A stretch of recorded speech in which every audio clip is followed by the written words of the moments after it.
મંગળ બજારમાં બ્લોક પાથરવાની કામગીરી ખૂબ ધીમી ગતિએ ચાલી રહી છે અને જેનાથી વેપારીઓ કંટાળી ગયા છે. વેપારીઓમાં રોષ જોવા મળી રહ્યો છે.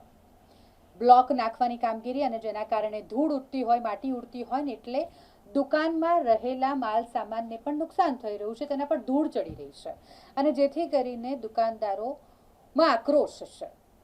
મંગળ બજાર વડોદરા શહેરનું આ એ બજાર કે જે ખૂબ વ્યસ્ત હોય, મોટી સંખ્યામાં અહીં ગ્રાહકોની અવરજવર હોય, દુકાનદારો જે દરરોજ ધંધો કરવા માટે અહીં આવતા હોય, પરંતુ અહીં છેલ્લા 15 દિવસથી બ્લોક નાખવાની કામગીરી ચાલી રહી છે અને એ પણ ધીમી ગતિએ ચાલી રહી છે.